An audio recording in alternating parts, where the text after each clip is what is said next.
Welcome to Scorched Earth and a general reading for the sign of Pisces, Sun, Moon or Ascendant for the month of November 2025. I hope you are well. I have not been, and that's why these readings are late. Apologies for that. I'm doing my best under fairly trying circumstances, and I have also just got about 20 minutes into your reading for you before I realised that for whatever reason, Mercury retrograde perhaps, I was not even fucking recording. So my day is going great. How's yours? Anyway, other things to tell you before we begin. If the reading resonates with you and you would like to go a little bit deeper, there will be an extended that you can access at the end. That's via the first link in the description box below. You're looking for the link that takes you to Selfie. Alternatively, you can come join my private community, which is the Order of the Phoenix over on the Circle platform. There you can get access to all of the extended content for no extra cost beyond the membership fee, and that isn't just the extended readings for each of the signs, it's also weekly energy readings and so on and so forth. And what else? Oh yes, if you join at the higher tier, then you can come and participate in the live classes that we run over there a couple of times a month in all sorts of modalities, not just tarot, but astrology, witchcraft, chaos magic, all that sort of thing. So if that sounds like it might be of interest to you, please do avail yourselves of those links. Right, Pisces, as much as I want to sob, this is a weird thing that I've noticed. If ever I'm going to cock up with a reading, in so much as, you know, not check that the microphone is bound to OBS, and then do, you know, like 3.5 hour reading, which I did for like, what was it, 2023 or something, only to discover that there was no sound at all on it, or I'm just not recording it or whatever. It's with you and Capricorn. What's that about? I don't know. Anywho, so we're using the Llewellyn Tarot for you today. I think this is very interesting because this hasn't had an outing in a little while. Knight of Wands there. So let's give it a knock and ask for 3 cards for Pisces, please. What's going on with Pisces? We had a little pirouette going on there.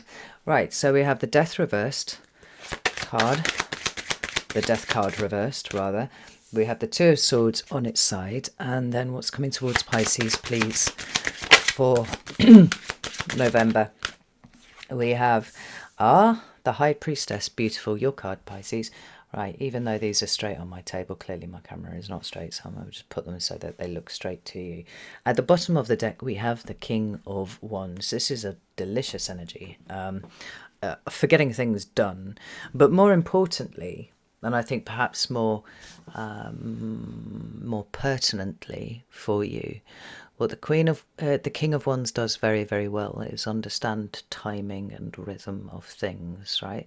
Such that he doesn't waste energy for wasting energy's sake, right? He knows when it is time to do something, when it is time to move, and conversely, when it is time to stand still.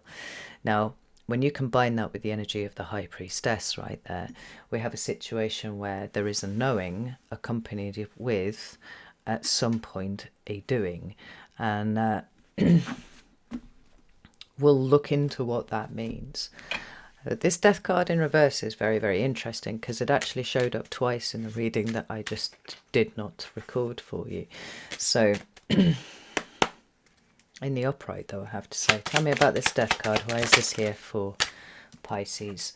So we've got the Six of Cups. We've got the Knight of Pentacles. Okay, tell me about the Two of Swords. Well, High Priestess in reverse, King of Swords in reverse, Hermit in reverse. Very interesting indeed. And what about the High Priestess? Why is this here for Pisces, please? We have Eight of Pentacles. Super. And the Two of Pentacles. Excellent. Okay, at the bottom of the deck, the Ace of Pentacles. Very interesting indeed. So,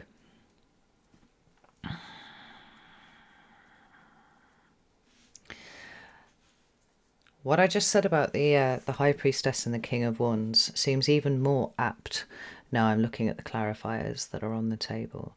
And it's because The emphasis here is not in accepting, but a blend of acceptance and being a conduit and allowing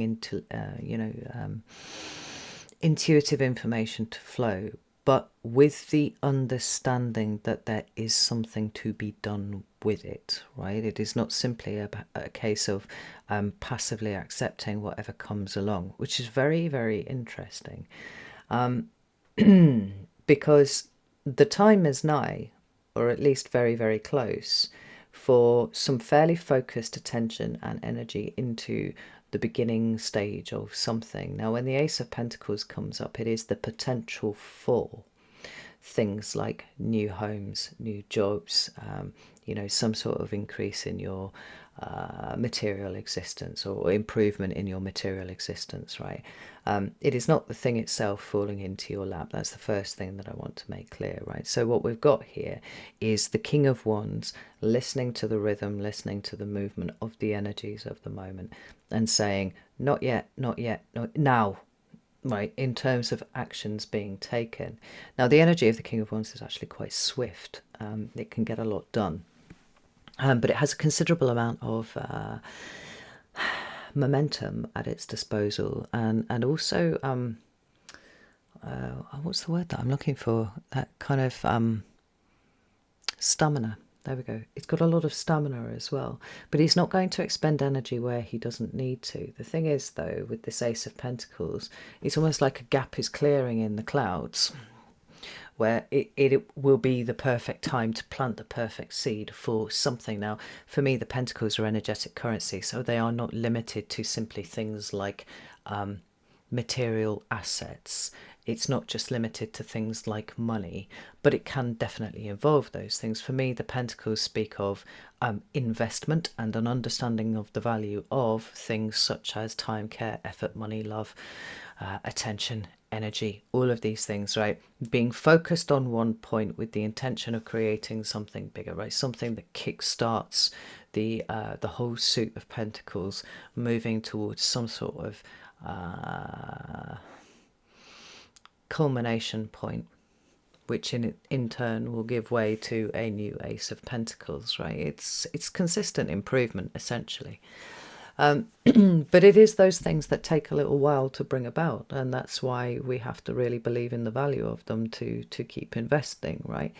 Now, this Death card in reverse is very interesting, not least because it showed up twice just in that abortive attempt at recording the other one, indicating shifts and change and transformation. It can represent endings of things too. Now, I'm not really getting a strong sense of this having been the moment back here. This is your recent past for the kind of big changes that you're talking about to take place. And why do I say that? Well, because actually, with that Six of Cups and the Knight of Pentacles underneath, there is a dual-fold message that there are things that need to be balanced out, sorted, worked through, released, let go. There is space that is needing to be created that hasn't been yet. Now, as we speak, Saturn is in retrograde in Pisces, Neptune is retrograde in Pisces, the North Node is always retrograde, right? But that's also in Pisces. Now, on the other side of the table, we have Mercury about to make an entrance into Scorpio. The Sun is in Scorpio. I think upon the Moon will be in Scorpio. Is Venus in Scorpio? I feel like it's Venus and Scorpio, right? So we've got this big trine going on in the sky. Jupiter and Cancer, all that stuff in Pisces, all that stuff in Scorpio. It's bringing up a lot of very strong emotions in people. Maybe it's bringing to the surface in a, maybe this has been experienced by some of you as peak discomfort around a situation that seems to be screaming really loudly and yet we can't quite hear what it is saying, right? It's almost like it's a noise and there's no words that are going with it, even though the noise is screechy. That's not going to be true for all of you, but it certainly seems to be what I've been seeing for a lot of water signs that I know recently. So I burnt my hand on the stove earlier and I've just like completely lost my fingerprints on these two. Yeah, it just feels really weird. Anyway, so being as we have at least Mercury in Scorpio very, very soon, and Saturn and Neptune in retrograde, right? The idea that it's time to change things would be kind of halted. And we would say, no, it is not time for massive transformations, because actually there's a load of other stuff still stuck in the back room that we need to bring forward. Like we can't create this amazing new makeover on this room until we've emptied all the crap out of it. And I do feel like there's an emptying of the crap moment that has been going on here, because that Six of Cups is a card that indicates the past, TM, right? It can be your childhood, it can be past lives, it can be any of those things. The only thing that we can say is really consistent about this card is it is not now. And it's not yesterday either, right? It's a little bit further back than that. So we've got stuff still in the cupboard that's waiting to be pulled out. Excuse me. And we also have the Knight of Pentacles, who some of you will no doubt be aware is currently, is your opposite sign on the zodiac, right? And currently has the South Node traversing through it. Now, wherever the South Node is dragging her ass, we can get very tired, because we're trying to do this spiritual balancing where we recognize that there are things that are useful and they should be kept, but there are also things that are kind of holding us back, and we kind of got to let those go a little bit, right? In both instances, we have an idea of things from the past needing to fully be brought out into the light, sifted, sorted, put in the right place, released, chucked in the bin, thrown in the skip, whatever it is, before the fabled transformation, as it feels here with the Death card, can be allowed to proceed. One might say that the act of doing those things that you're doing right now is a transformative act, and I wouldn't disagree with you. But I feel like the big changes that you've been wanting to make can't happen until this is dealt with over here. And then by extension, the new things to focus on, it cannot be given the attention that they require until these things over here have been dealt with, right? So it's then creating the space that allows you to plant the seed. It's almost like, it feels like there's too many things going on at once, but we've got to find a way of flowing with the rhythm of these things, and recognizing that the old stuff has to be wrapped up first before we can move on to the new and exciting stuff, right? So when we come into your current energy, we have the Two of Swords on its side, and that's very interesting.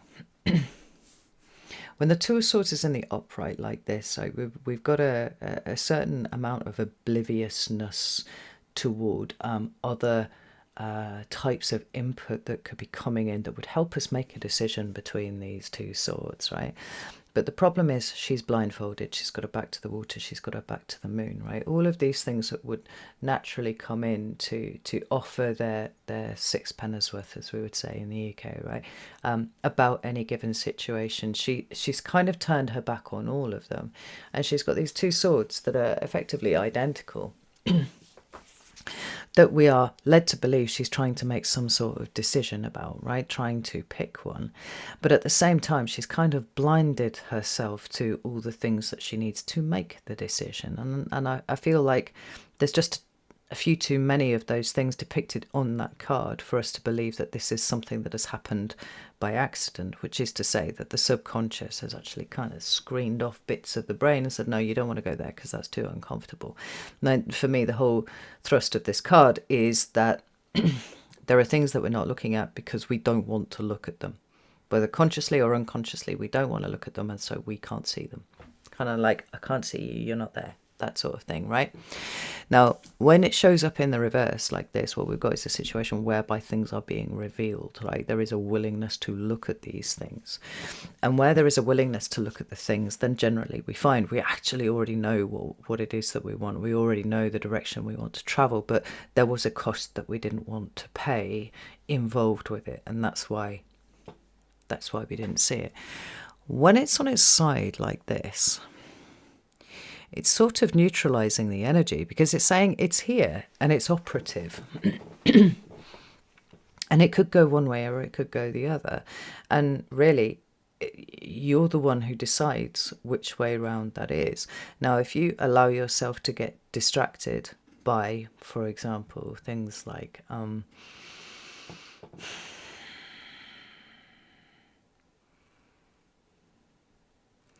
trying to deal only in facts, right? Bear with me, I'm going to feel this one out.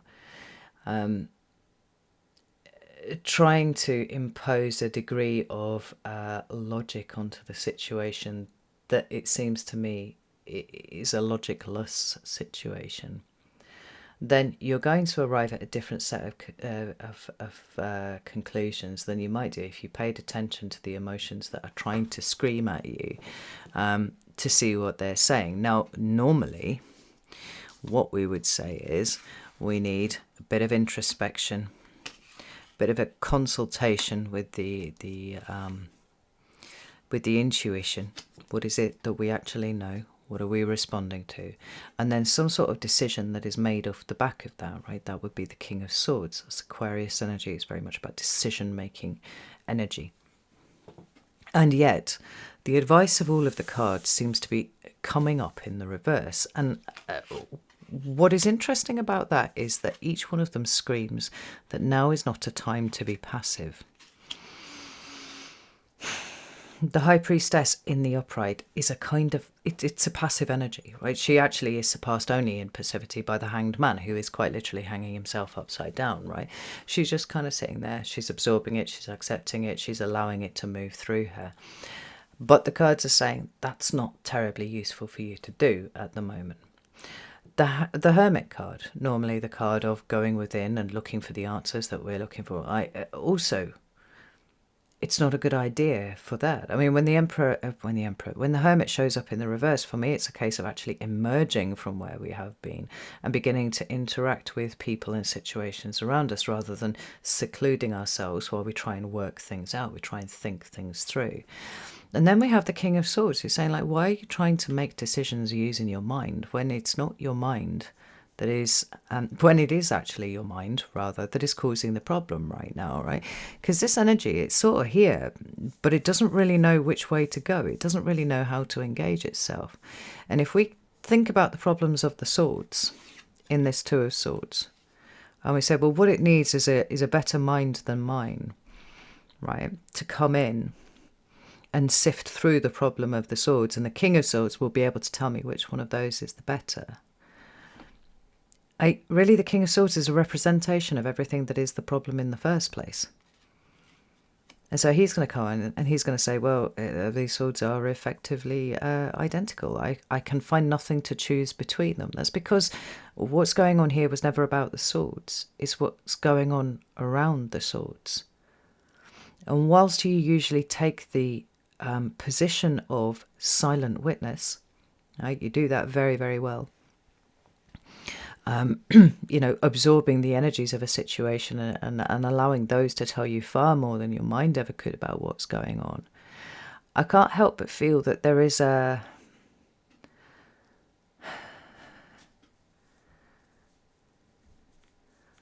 almost something here that's been missed.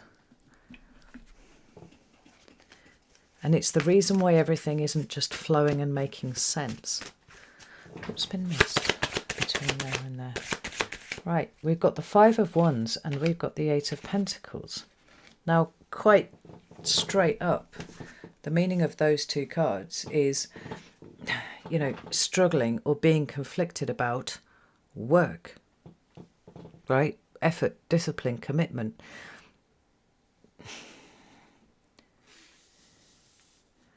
There's something tweaking here a little bit.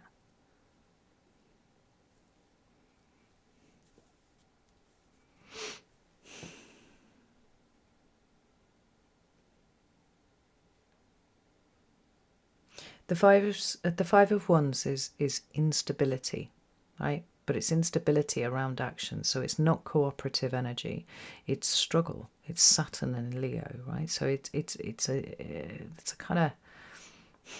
a highly frustrated energy, is what it is, because the way that Leo likes to show up is much more like this, right? Jupiter in Leo, it's kind of like everything's good, everything feels good, everything's expansive and wonderful. We're quite literally floating up into the air with how fucking mega everything is. And in order to get there, we first have to struggle through the wands, right? So there's the struggle of the wands. Here is the transcendent point where we have bested whatever challenge was in front of us. That's where you want to be. And I think you might actually be closer to that than you think you are, Pisces. But the thing that's been missed, and the question that I asked was specifically, what has been missed betwixt here and here? Because it's not like Pisces not to consult intuition. It's not like Pisces to not pay attention to how they feel about things.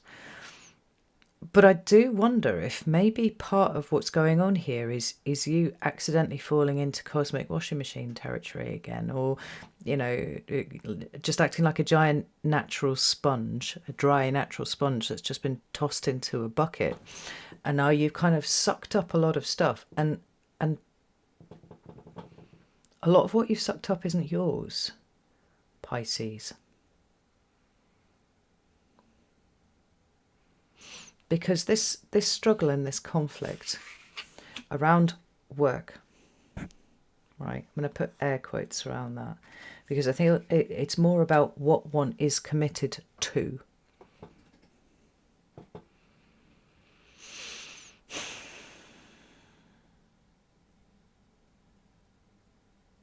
Feels like a moment of doubt.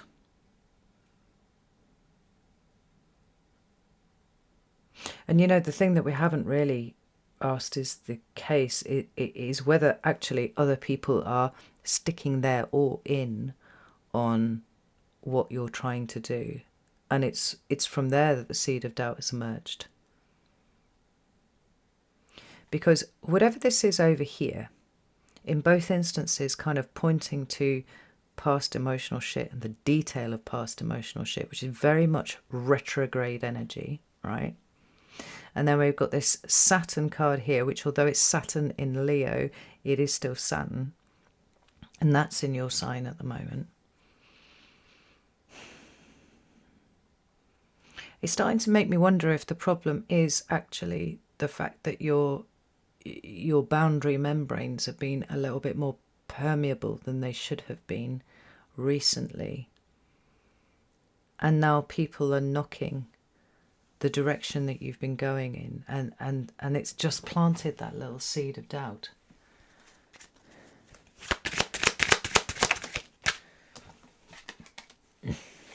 Seven of Pentacles, right? So we're now downgrading from the Eight of Pentacles to the Seven of Pentacles. That feels like an instability in the moment of, oh, hang on, maybe this isn't what I thought it was. Maybe this isn't going to be as good as I thought it was, right? There's something kind of fearful here, actually, Pisces. And I don't think it comes from you, but I do think it taps into something that has been an old wound for you.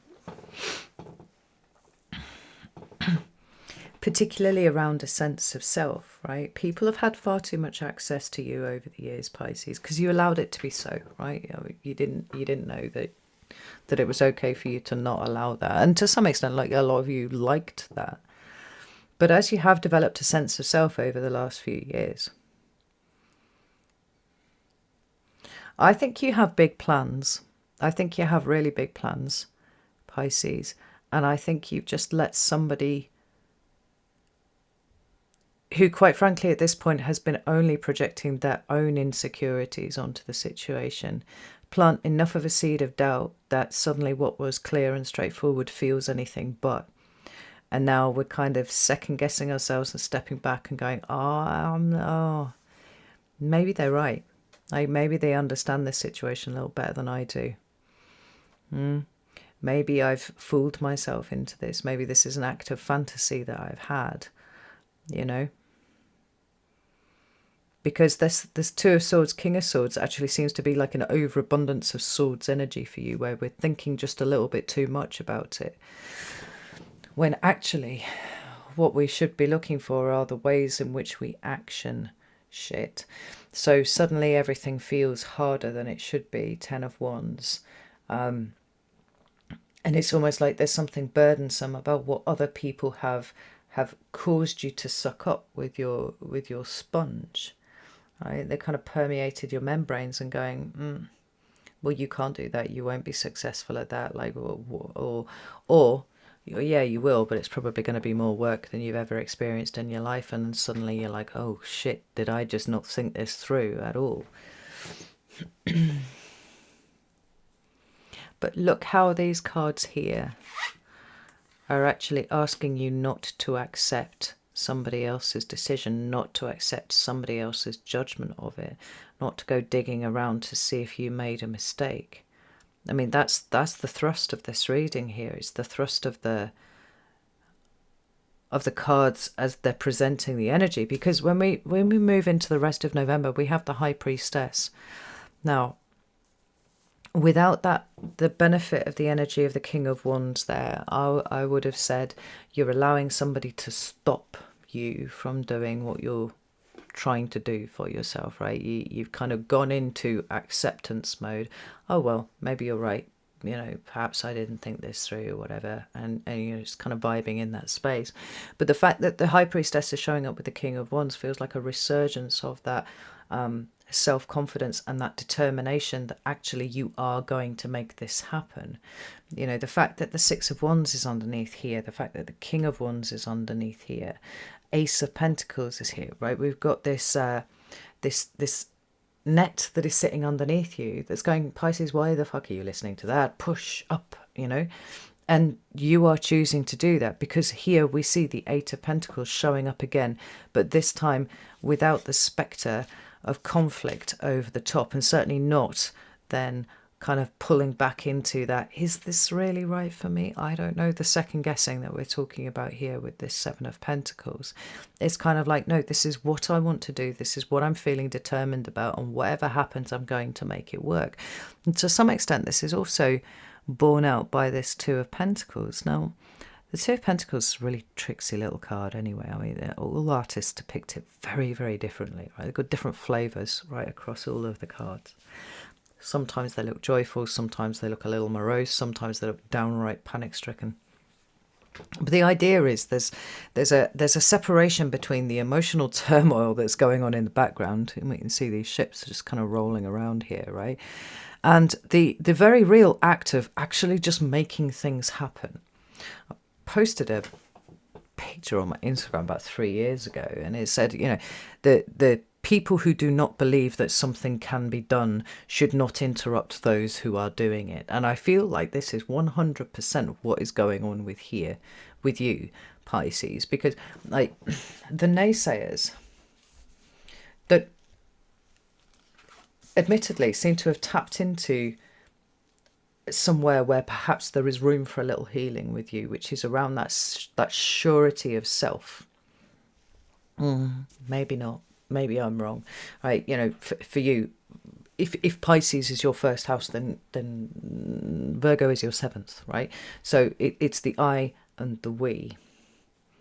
The we is telling you it's got to be done one way, and the I is going, oh, well, maybe you're right, right? That's the dynamic that's playing out here.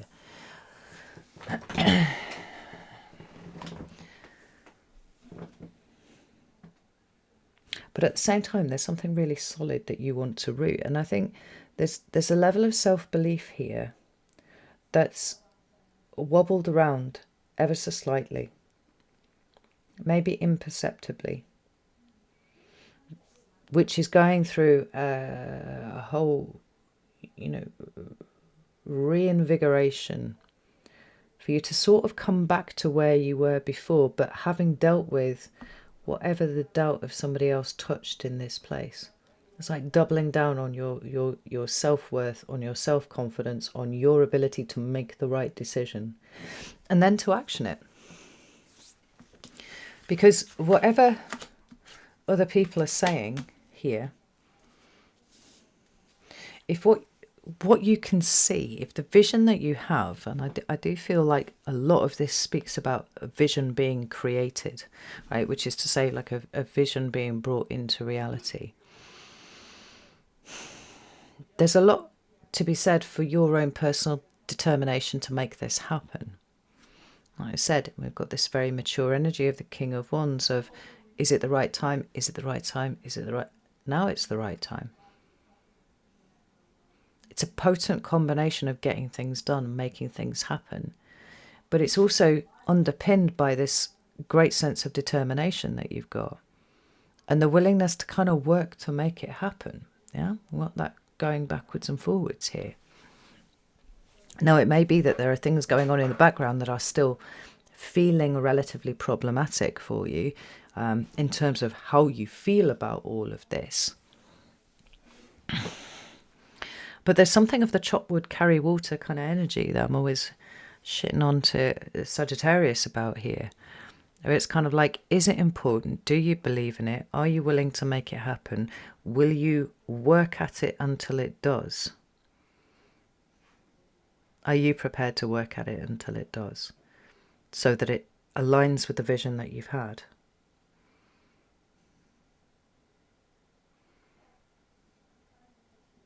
I think part of what's been really difficult for you to see clearly, it stems from this grand trine in the sky. It's made everything feel very intense. It's made everything feel very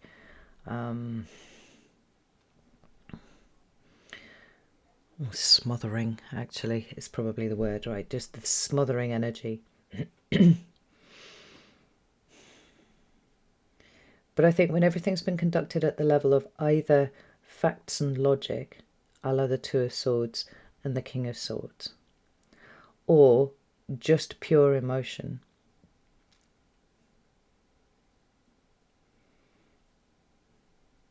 I feel like both of these are poor replacements for action. And I think that's what you're seeing here. So there is some structure that needs to be introduced about what it is that you're trying to grow. No doubt at all. We see that masculine energy of the King of Wands, right? He is masculine. He also represents a masculine element, right? So it's big masculine energy there. But it's rooted in creation. Then we have the energy of the Eight of Pentacles and the Two of Pentacles and the Ace of Pentacles. And these are rooted in giving something form. And it's like, if you want it and you understand that you will have to work hard for it, there is nothing wrong with you starting to act to bring this thing into visibility now.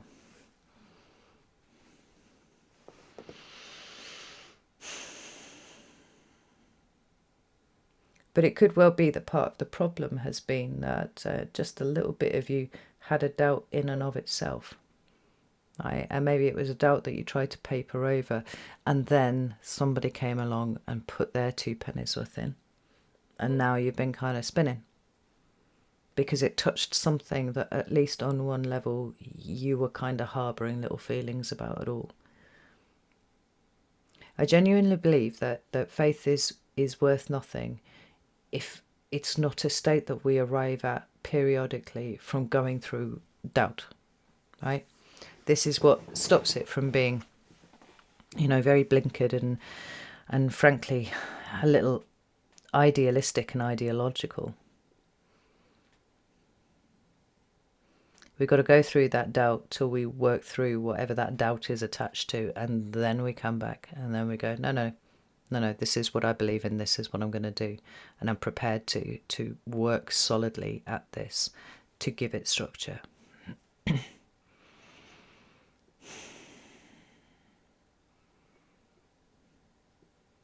This is really, really interesting.